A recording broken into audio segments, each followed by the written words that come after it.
अलवर जिले के कटुमर थाने में एक नाबालिग बच्ची के साथ सामूहिक दुष्कर्म का मामला सामने आया है।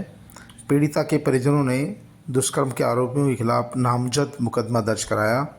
इसके बावजूद जब आरोपियों की गिरफ्तारी नहीं हुई, तब पीड़िता के परिजनों ने जयपुर में मुख्यमंत्री भजनलाल शर्मा से गुहार लगाई, मामले में हस्तक्षेप की मांग की। दरअसल पीड़िता के परिवारजनों का आरोप था कि पीड़िता को उसके ननिहाल पक्ष का परिचित भावेश उर्फ सौरभ अपने साथ ले गया। फिर अपने दोस्त के कमरे पर ले जाकर पहले खुद ने डरा धमकाकर उसके साथ दुष्कर्म किया। फिर उसके 3 दोस्तों ने भी बारी बारी से उसके साथ दुष्कर्म किया। भावेश और उसके 4 दोस्तों ने मिलकर लगातार उसके साथ दुष्कर्म की घटना को अंजाम दिया। जब उसकी तबीयत बिगड़ गई, तब वो उसके घर के बाहर फेंक कर चले गए। लड़की ने बताया कि दुष्कर्म से पहले और दुष्कर्म के बाद और दुष्कर्म के दौरान उसे लगातार डराया धमकाया गया। उसे जान से मारने की धमकी दी गई। साथ ही कहा गया कि यदि उसने इस मामले के बारे में किसी को कुछ भी बताया तो उसको मार दिया जाएगा, उसे ज़िंदा नहीं छोड़ा जाएगा। वो डरी हुई सहमी हुई थी, लेकिन फिर भी जैसे ही वो घर पहुंची, उसने इस पूरी घटना के बारे में अपने माता पिता को बताया। जैसे माता पिता को इस पूरी घटना की जानकारी मिली तो वो सन्न रह गए। आखिरकार वो करे तो क्या करे, लेकिन माता पिता और पीड़िता ने तय किया कि वो इन चारों आरोपियों को छोड़ेंगे नहीं और पुलिस में मुकदमा दर्ज कराएंगे। न्याय की उम्मीद में माता पिता पीड़िता को लेकर थाने पहुंचे। कटुमर थाने में पहुंचकर उन्होंने 2 लोगों के खिलाफ नामजद और 2 अज्ञात युवकों के खिलाफ, यानी कि 4 युवकों के खिलाफ गैंगरेप का मामला दर्ज कराया। गैंगरेप का मुकदमा दर्ज होने के बावजूद भी कटुमर थाना पुलिस ने इनकी गिरफ्तारी में कोई रुचि नहीं दिखाई। जब रुचि नहीं दिखाई तो पीड़िता के परिजनों ने भीम आर्मी के लोगों से बातचीत की। उनको बताया कि इस तरह का मामला सामने आया है और पुलिस कोई कार्रवाई कर नहीं रही है, बल्कि आरोपियों के परिजन जो है उन्हें डराने धमकाने का काम कर रहे हैं। इसके बाद भीम आर्मी के कार्यकर्ताओं ने कटुमर थाने का घेराव किया, प्रदर्शन किया और यहाँ एसपी को चेतावनी दी कि यदि गिरफ्तारी नहीं की गई तो फिर पूरे प्रदेश भर में आंदोलन किया जाएगा और जयपुर में भी जरूरत पड़ने पर वो प्रदर्शन करेंगे। इसी दौरान पीड़िता के माता पिता ने जयपुर में मुख्यमंत्री भजनलाल शर्मा तक अपनी अप्रोच लगाई और यहाँ पर वो सीधे उन्होंने निवेदन किया कि उनकी बेटी के साथ इस दुष्कर्म की घटना हुई है और पुलिस नामजद आरोपी होने के बावजूद, मेडिकल होने के बावजूद उन्हें गिरफ्तार नहीं कर रही है। जब मुख्यमंत्री के संज्ञान में मामला लाया गया तो मुख्यमंत्री ने त्वरित रूप से एक्शन लिया। पुलिस के आला अधिकारियों को निर्देश दिए पूरे मामले की घटनाक्रम की जांच की जाए। इसके बाद थाने के एसएचओ संजय शर्मा और सीओ जोगेंद्र सिंह राजावत दोनों एक्शन में नजर आए। उन्होंने जांच अधिकारी को इस मामले में त्वरित नामजद आरोपियों के घरों पर छापे डालने, उनके रिश्तेदारों के छापे डालने के निर्देश दिए। इसी दौरान जब पुलिस छापेमारी कर रही थी तो उन्हें दुष्कर्म का एक आरोपी रामवीर गुर्जर हाथ लग गया। रामवीर गुर्जर को गिरफ्तार करने के बाद उसे कोर्ट में पेश किया गया और रिमांड पर लिया गया।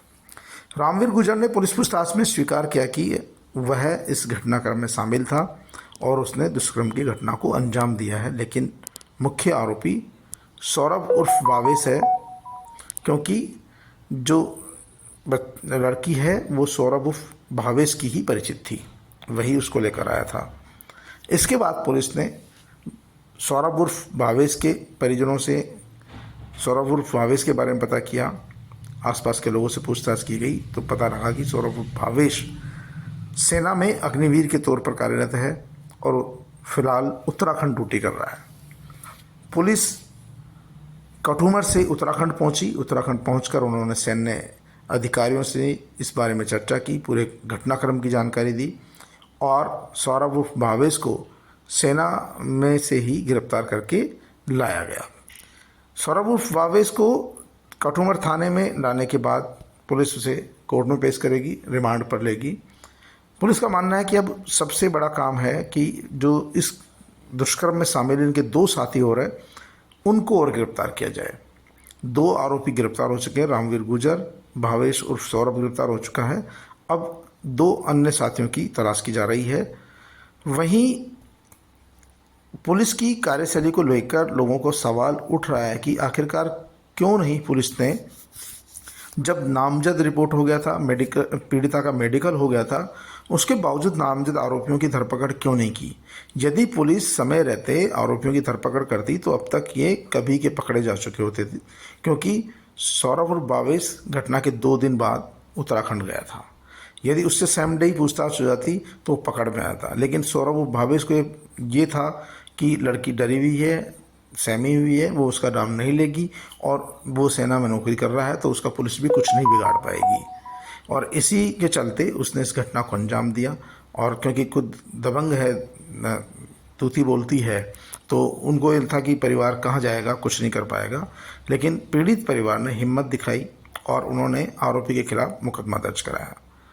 लोगों का कहना है कि एक सेना के जवान का काम होता है सरहद की रक्षा करना, बहन बेटियों की रक्षा करना, लेकिन एक सेना का जवान जो अग्निवीर है, उसी ने एक नाबालिग बच्ची के साथ दुष्कर्म की घटना को अंजाम दिया। न केवल दुष्कर्म की घटना को अंजाम दिया, बल्कि उसने एक भरोसा भी तोड़ा कि नाबालिग बच्ची उसे ननिहाल का जानकर उसके साथ उसको जानती थी, परिचित होने के कारण उसके साथ गई और उस परिचित होने का फ़ायदा भावेश ने उठाया। उसने न केवल उसके साथ डरा धमका कर खुद ने दुष्कर्म किया, बल्कि उस बच्ची को दूसरे दोस्तों के हवाले भी कर दिया। जाहिर सी बात है कि उसने सेना के जवान होने का जो धर्म था वो भी नहीं निभाया, क्योंकि उसका काम था ऐसे दुष्कर्मियों से उसकी रक्षा करना। उसने दुष्कर्मियों से रक्षा करने के बजाय दुष्कर्मियों के सामने अपने परिचित लड़की को परोस ओढ़ दिया। तो ऐसी स्थिति में सेना को भी आरोपी के खिलाफ अब कार्रवाई करनी चाहिए और पुलिस को भी इस मामले को त्वरित गति से फास्ट ट्रैक कोर्ट में ले जाना चाहिए, जिससे समय रहते पीड़िता को न्याय मिल सके, आरोपियों को सज़ा मिल सके।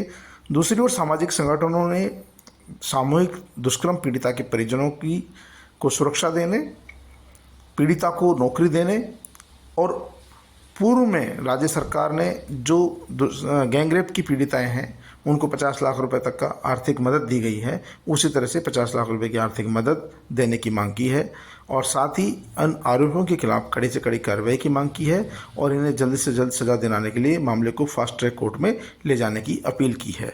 फिलहाल तो भावेश उर्फ सौरभ की इस करतूत ने सेना को भी शर्मसार किया है और ख़ास तौर पर अग्निवीर को शर्मसार किया है, क्योंकि उसका काम सरहद की रक्षा करना, बहन बेटी की रक्षा करना था, लेकिन वह दुष्कर्मी बन बैठा।